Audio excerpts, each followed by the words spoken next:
Olá, sejam bem-vindos, que a graça e a paz de Deus e de Cristo nos alcance mais uma vez nesse dia. Estamos iniciando mais um programa, a voz que clama história e profecia. Isso para você que nos acompanha na 97 FM, e para os demais que vai estar também acompanhando, quem sabe, no canal no YouTube. Que a graça de Deus seja abundante. Estamos falando do programa no contexto de ouvir, mas também daqueles que vão estar assistindo, né, a essa mensagem. Estamos na sequência dos livros proféticos.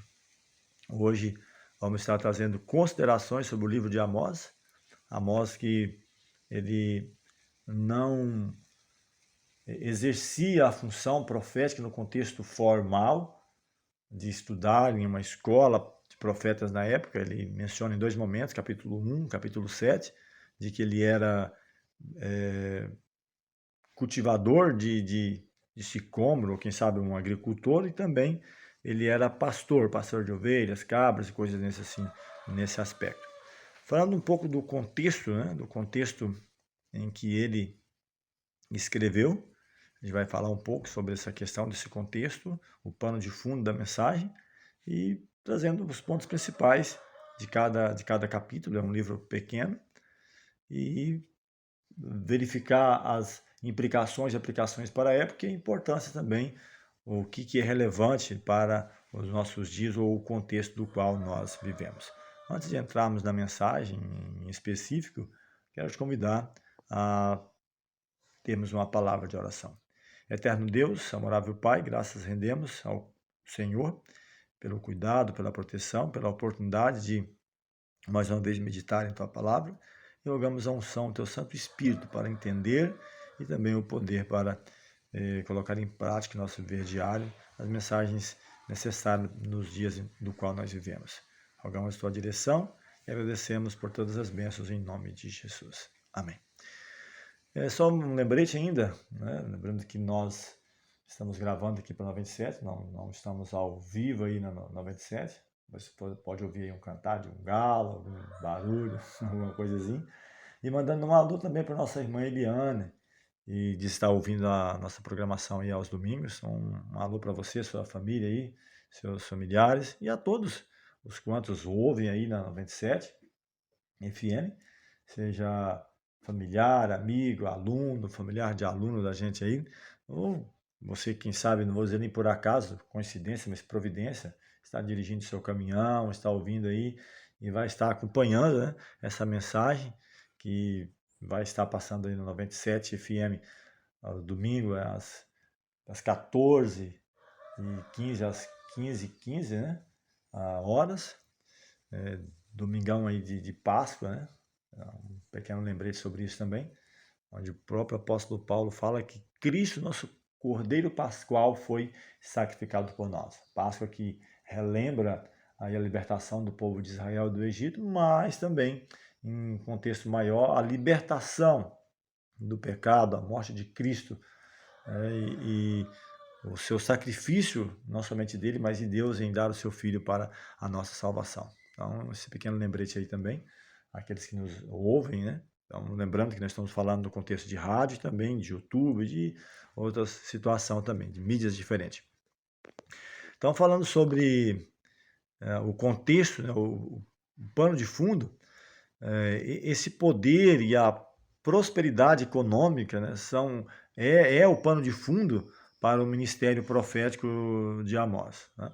O progresso econômico e político, isso aqui eu sublinhei do contexto introdutório do livro, ele havia causado o declínio. Então, você vê, a prosperidade econômica, social, causa o declínio espiritual. Então, ao invés de ser gratos, né, ter gratidão, por isso ele acaba enfraquecendo a outra parte. Então, nós não somos só uma parte espiritual ou físico, nós somos integral, físico, mental, emocional e espiritual. Então, essa prosperidade, por um lado, levou ao declínio ético e religioso do povo de Israel.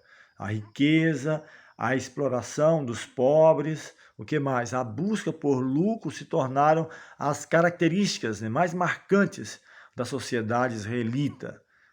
Os ricos tinham muitas casas, isso está no capítulo 3, versículo 15, e não só tinha elas, mas tinha condições para mobiliá-las, Você pode ver no capítulo 5, versículo 11, e também no capítulo 6, versículo 4 a 6.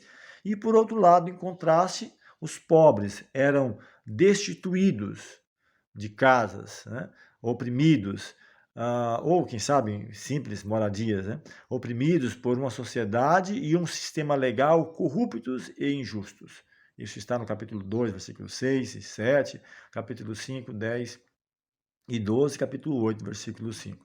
Então, o livro de Amós, ele retrata uma cultura na qual a riqueza, o consumo, marcado pelo desperdício, existiam lado a lado com a pobreza desesperadora. Eu até vi uma reportagem essa semana na TV, onde falava justamente esse contraste, onde você via na própria televisão ali retratado bem nitidamente o luxo de um lado, prédios, piscinas, belas construções do outro, algo bem terrível de pobreza. Isso foi capa de livro, onde pessoas contrastam na geografia essa diferença. O nosso próprio Brasil ele é bem claro nisso, né? Onde um país rico em grandes aspectos, mas que há uma grande desigualdade social. Então, falando sobre Amós, o fazendeiro itinerante, ele observava essas coisas, ele era um estudioso, né, de sua época, dos acontecimentos da época, alguém sensibilizado pelo Espírito de Deus e escreve a mensagem divina que incluiu, né, um comentário do Senhor sobre a situação e um apelo à sua geração. E pode ser também usado para nossos dias, por que não, né? Então, ele era atento ao que estava acontecendo, e sensibilizado, usado por Deus, ele escreve essa mensagem. Eu até mencionei, ele não era uma pessoa formal nesse aspecto, e eu já até comentei algumas vezes de ser questionado também, como alguém que, em formação teológica, veio me questionar sobre isso. A minha formação não é teologia, eu sou formado em matemática, né? Tenho formação em matemática, mas trabalho na parte bíblica, já fui obreiro, ancião ou presbítero em algumas igrejas, trabalho nesse contexto, líder, né, de igreja, mas não cheguei a fazer um curso teológico, até pretendo, quem sabe fazer, mas, e é questionado. Então, será que o ministério de Amós também deveria ser questionado? Ele fala, não era profeta nem filho de profeta, mas sim boiadeiro e cultivador de sicômoro. No entanto, Deus me tirou de após o gado e disse, vai, profetiza ao meu povo Israel. Então, o próprio Cristo, né? Então seria censurado o seu ministério, porque perguntaram para ele, com que autoridade faz isso? Quem te deu autoridade? Você passou pela escola dos profetas, tem uma formação acadêmica, e é como que colocasse em xeque, é como que para ser um pregador é preciso ter uma formação acadêmica. Não estou dizendo que não possa ter, claro, isso é válido, mas não é o fator predominante nisso aqui. Então aqui Amós ele monta um dos retratos mais vívidos, né, da inevitabilidade do juízo de Deus. Ao descrever o dia do Senhor, a mensagem é simples, mas ela é terrível, não há escapatória. Amós ele retrata o povo tão envolto, né, em ilusão, a ponto de crer que o julgamento não ia afetar.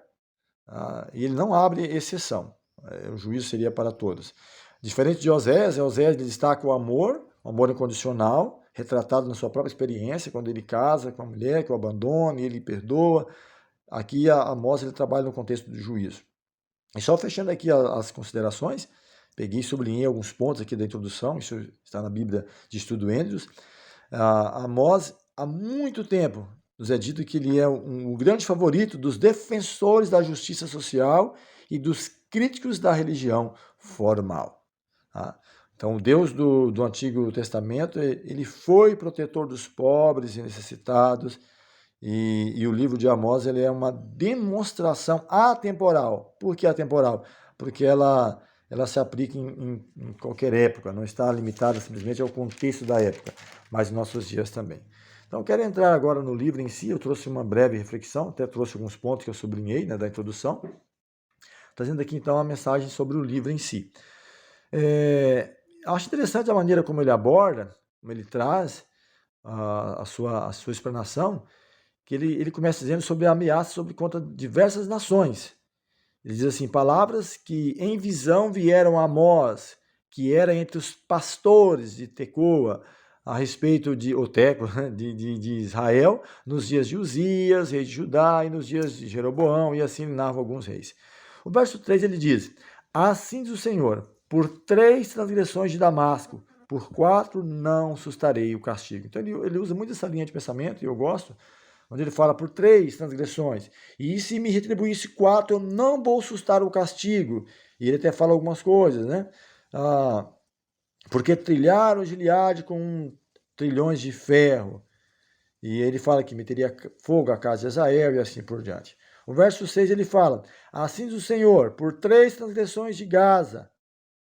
Gaza cometeu 3 transgressões, mas por 4, se me pagar 4, não vou sustar o castigo, porque levaram em cativeiro todo o povo para entregarem a Edom.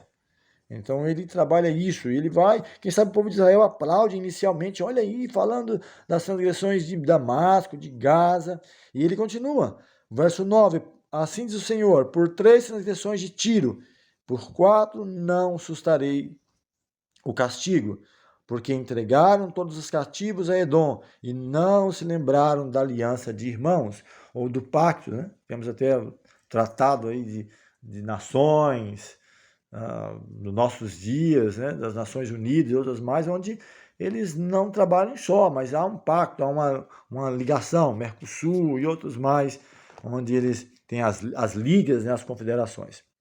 Então não foi respeitado isso. O verso 11 ele diz ainda: assim diz o Senhor, por 3 transgressões de Edom, e por 4 não sustaria o castigo, porque perseguiu os seus irmãos a espada e baniu toda a misericórdia. Então ele começa a funilar, chegar mais perto. Edom é Esaú, ou o irmão de Jacó, que persegue o próprio irmão, o parente de sangue, não respeita isso.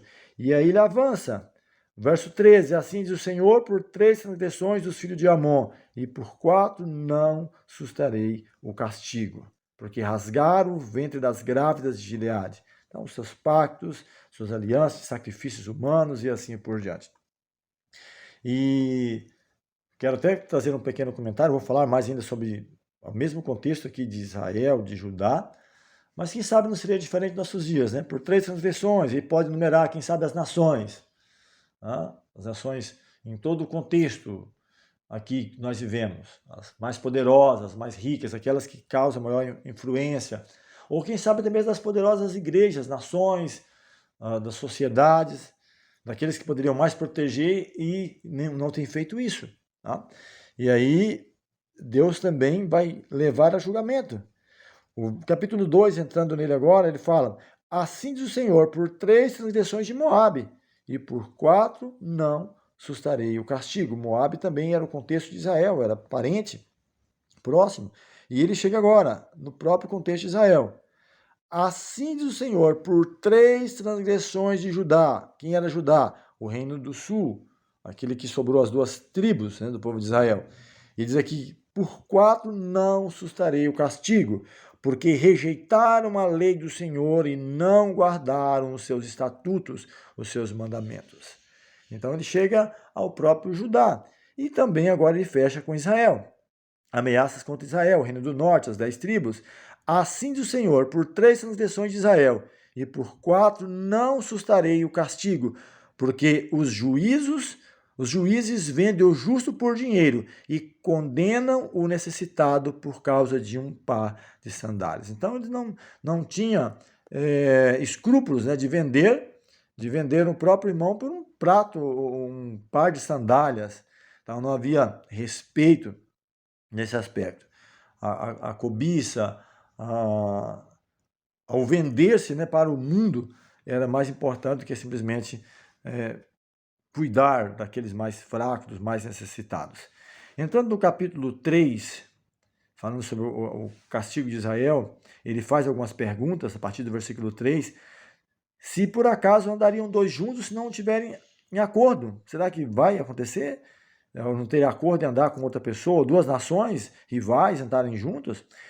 Rugirá o leão no bosque sem que tenha presa? Vai levantar, quem sabe, o leãozinho no covil a sua voz, se nada tiver apanhado? Ou vai cair a ave no laço, na terra, se não houver armadilha para ela? Ou vai levantar-se-á o laço na terra sem que tenha apanhado alguma coisa? Ou vai tocar a trombeta na cidade sem que o povo se estremeça? Sucederá algum mal à cidade sem que o Senhor o tenha feito? E o verso 7 ele diz: certamente o Senhor Deus não fará coisa alguma sem primeiro revelar o seu segredo aos seus servos, os profetas. Quero até abrir um parênteses, né, que aqui está como que o Senhor trouxesse algum mal. Mas não no sentido de que o Senhor vai causar o mal. Eu já preguei algumas vezes, várias vezes, falando sobre o juízo retributivo de Deus na história, direta e indireta. Direta quando Deus e seus anjos atuam, Cristo, seus anjos atuam, ou quando Deus retira a proteção e permite que o inimigo atue, seja no contexto dele próprio, trazendo calamidades, problemas, como no caso de Jó, ou de usar nações. Falamos sobre isso, dos impérios que surgiram, caíram, né, Babilônia, Medo-Persa, Grécia, Roma, então, de nações que sobem ao poder e que caem também.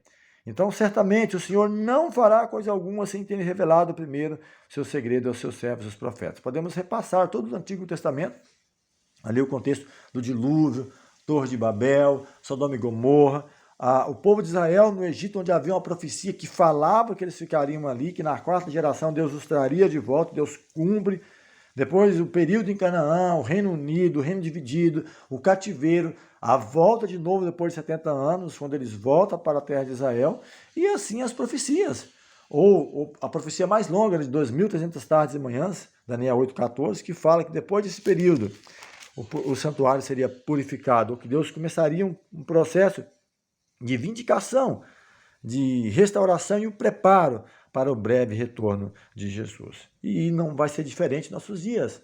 Isso foi aplicado às nações da época e será nos nossos dias, as nações, as igrejas, as famílias e as pessoas individualmente. Em Ezequiel fala sobre isso, que o filho levará a maldade do pai e o pai no filho, cada um pagará pelo seu próprio mal. Capítulo 4, versículo 12, diz assim: portanto, assim te farei, ó Israel. E por que isso te farei? Prepara-te, ó Israel, para encontrares o teu Deus. Porque ele quem forma os montes e cria o vento, e declara ao homem qual é o seu pensamento. Faz da manhã trevas e pisa os altos da terra. Senhor, Deus dos exércitos, é o seu nome. Então ele está fazendo um apelo a Israel, apesar de trazer as calamidades, vai pegando, quem sabe, ali nas periferias, e vai afunilando, chegando até mesmo ao contexto de Israel. As nações ali, chegando ao contexto de Israel. E ele apela. Quem é que está falando? É o Senhor dos exércitos. Esse é o seu nome. E falando desses juízos, essa advertência, né, a Israel, o capítulo 5 ele fala de que eles devem buscar a Deus e viver, né?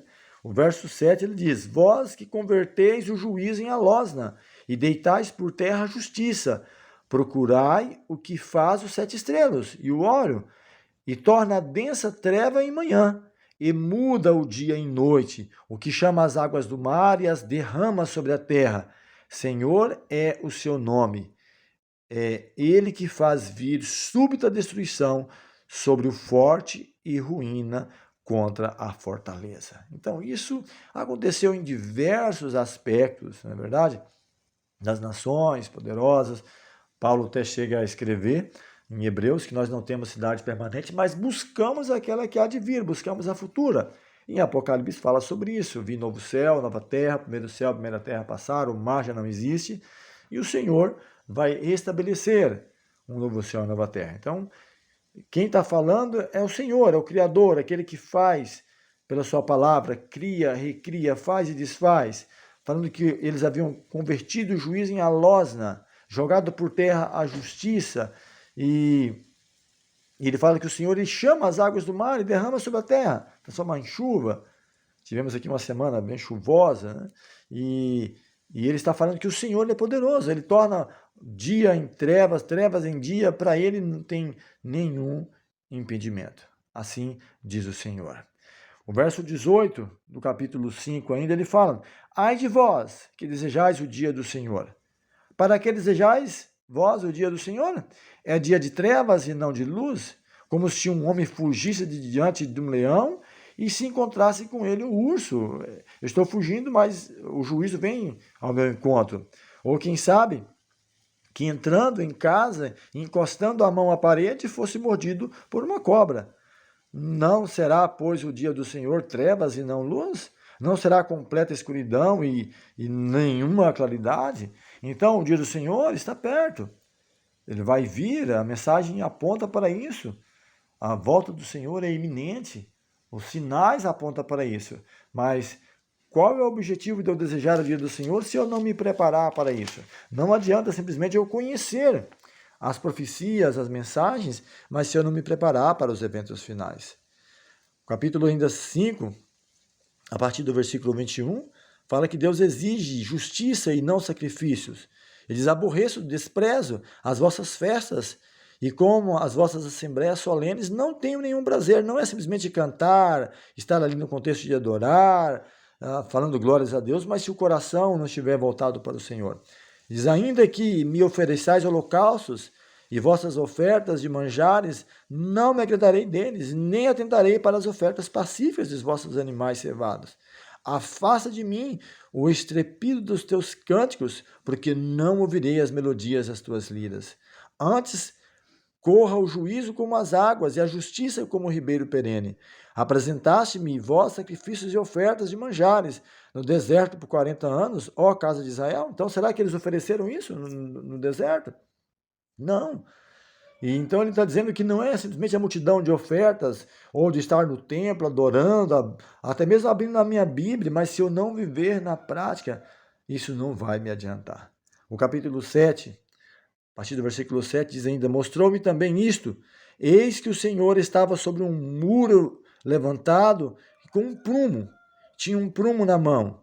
O Senhor me disse: que vês tu, Amós? Respondi: um prumo. Então me disse o Senhor: eis que eu porei prumo no meio do meu povo de Israel, e jamais passarei por ele. Mas os altos de Isaque serão assolados e destruídos os santuários de Israel, e levantar-me-ei com a espada contra a casa de Jeroboão. Então, o Senhor está falando que colocaria um prumo, assim como o pedreiro, o construtor, coloca um prumo para que a sua construção fique correta. E ele até é acusado aqui. O verso 10 diz que Amazias, o sacerdote, que era líder da época, né, quem sabe, até como eu já fui questionado em alguns momentos, né, mas qual é a sua formação? E ele está dizendo aqui: o sacerdote Betel manda dizer a Jeroboão, o rei, o líder político, aqui é o líder espiritual, né, levando para o líder político, que Amós havia conspirado contra ele, né, falando essas mensagens duras e terríveis. Então, houve uma conspiração, houve uma mensagem, mas não de Amós, assim como o próprio líder espiritual da época, falando que ele havia se levantado contra o povo ou contra a nação. O capítulo 8 ainda, versículo 6, eles dizem que para comprarmos os pobres por dinheiro e os necessitados por um par de sandálias e vendermos o refúgio do trigo. Então, muitas vezes, isso até acontece no contexto político, né? Quando, quem sabe, em 4 anos é esquecido o povo e depois voltam ali, né? Fazendo as suas propagandas, e o povo, infelizmente, esquece. Se permite, né? Muitas vezes, que isso aconteça. Se há corruptor, é porque há aqueles que deixam ser corrompidos, ser vendidos. Comprarmos os pobres por necessitar, por um dinheiro, e o necessitado por um par de sandálias. Infelizmente, não tem sido diferente. E ele diz ainda, verso 11, eis que vem dias, diz o Senhor Deus, em que enviarei fome sobre a terra, não fome de pão, quem sabe, ou nem sede de água, mas de ouvir a palavra do Senhor. Diz que andarão de mar a mar, do norte até o oriente, e correrão por toda parte, procurando a palavra do Senhor, e não acharão. Então essa é a mensagem aqui, né, que vai haver um momento em que o Espírito Santo de Deus não vai estar mais a atuar, né, no coração do homem, do ímpio, né, daquele que abandona o Senhor, e as pessoas vai ter endurecido, apostatado ou blasfemado contra o Espírito de Deus, e não vai mais se alimentar dessa palavra. Só voltando aqui um pouquinho ainda no capítulo 7, versículo 14, quando ele responde àquela crítica do sacerdote, do líder da época, ele fala assim, ó, respondeu Amós e disse a Amazias, eu não sou profeta, nem discípulo de profeta, ou seja, eu não tenho uma formação, não tenho aqui um certificado, uma credencial para te mostrar, mas boiadeiro ou boieiro e colhedor de sicômoro, agricultor. Mas o Senhor me tirou de após o gado e o Senhor me disse, vai, profetiza ao meu povo Israel. Então isso aconteceu no passado, quando os sacerdotes não cumpriam o seu papel de estar levando a palavra da maneira correta. Deus chamou um cultivador de sicômoro, um boiadeiro, assim como também nos dias do próprio Cristo. Israel havia apostatado, havia se afastado do Senhor, os sacerdotes, os escribas e fariseus. Deus chamou os pescadores, homens simples. Não que Deus não quisesse chamar os outros, mas não quiseram. Veio para os seus rejeitaram. Então Deus chama essas pessoas para levar a mensagem. Não é diferente nos nossos dias, onde diz que o Senhor atuará de maneira sobremodo, sobrenatural, de maneira grandiosa. As pessoas serão preparadas não tanto por um conhecimento acadêmico, mas pelo Espírito do Senhor. Ele fala, não fiz eu subir a Israel da terra do Egito, de Cáftor, os filisteus, e de Quiro, os sírios? Verso 9, porque eis que darei ordem, sacudirei a casa de Israel entre todas as nações, assim como se sacode o trigo no crivo, sem que caia uma só por terra. E eu quero estar fechando aqui, nesses pensamentos, da restauração de Israel espiritual, não agora literal, que naquele dia levantarei o tabernáculo da caída de Davi, repararei as suas brechas e, levantando-as das ruínas, restaurá-lo-ei como fora nos dias da antiguidade, para que possuam o restante de Edom e todas as nações que são chamadas pelo meu nome, diz o Senhor, essas coisas. Mudarei a sorte do meu povo de Israel. Verso 14. Reedificarão as cidades assoladas e nelas habitarão, plantarão vinhas e beberão o seu vinho, farão pomares e comerão fruto, plantá-los-ei na sua terra, e desta terra que lhes dei já não serão arrancados, diz o Senhor Deus. Mas percebe que é o Israel espiritual, não o Israel literal. É todas as pessoas que alcançaram a salvação e no reino de Cristo, o Messias, poder viver com ele para toda a eternidade. Que a graça de Deus nos alcance. Vamos falar com o Senhor mais uma vez. Eterno Deus, amorável Pai, guia-nos a cada dia, assim como tem nos guiado, e que sempre venhamos fazer a vontade do Senhor. Essas mensagens, considerações sobre o livro de Amós, podemos aplicar em nossos dias e ver um cristianismo prático que glorifica o nome do Senhor, sendo fiel ao Senhor, aos seus mandamentos e preparando-nos para a breve volta de Jesus. Essas bênçãos te pedimos e agradecemos em nome de Jesus. Amém.